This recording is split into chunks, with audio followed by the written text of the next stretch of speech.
नमस्कार दोस्तों, भारत के वीर योद्धाओं में महाराणा प्रताप का नाम शामिल है। महाराणा प्रताप की वीरता के इतने किस्से हैं जिनके बारे में लोग जानना चाहते हैं।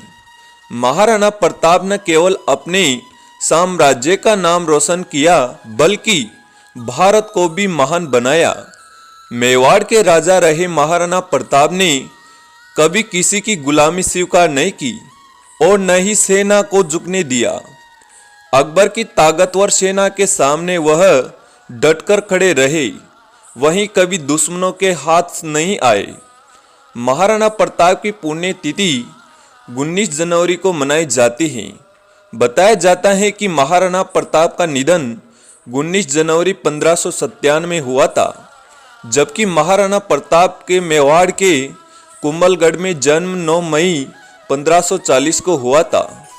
महाराणा प्रताप की मौत का असल कारण स्पष्ट रूप से कहीं बताया नहीं गया है, लेकिन कहा जाता है उनकी मृत्यु स्वीकार करते समय उनकी कमान उनकी आंत में ऐसी लगी कि उससे एक गहरा जख्म हो गया।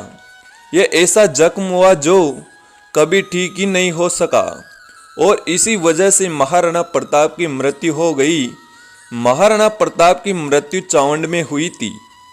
मृत्यु के समय वह अपने राज्य के लिए चिंतित थे। उन्हें लग रहा था कि उसके लोग मुगलों के सामने झुक जाएंगे और राज्य बिखर जाएगा।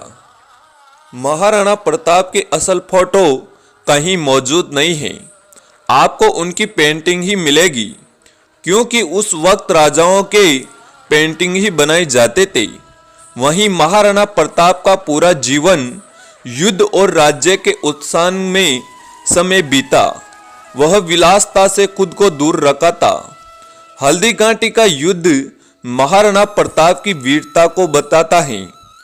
सबसे प्रमुख 8 जून 1576 ईस्वी में हुए हल्दी घाटी के युद्ध का, जिसमें महाराणा प्रताप की लगभग 3000 घुड़सवारों और 420 धनुर्धारियों की सेना ने आमेर के राजा मान सिंह के नेतृत्व में लगभग 5000 से 10,000 लोगों की सेना को लोहा लेने से चना चबा दिए। महाराणा प्रताप की मृत्यु से भारत का एक वीर पुत्र सदा सदा के लिए चला गया, जिसने मरते दम तक अपना सिर किसी शत्रु के सामने नहीं झुकना और राजपूतों के सम्मान को बचाए रखा। हल्दी घाटी के युद्ध के बाद महाराणा प्रताप जीवन बहुत कष्टों से भरा हुआ था। तो कैसी लगी आपको महाराणा प्रताप का जीवन का इतिहास? आप भी महाराणा प्रताप को मानते होंगे तो कमेंट पर महाराणा प्रताप जरूर लिखेंगे, क्योंकि हमारे ऐसे भारत का लाल जो हमेशा के लिए चला गया। तो ऐसी वीडियो सुनते रहे और चैनल को सब्सक्राइब जरूर करें।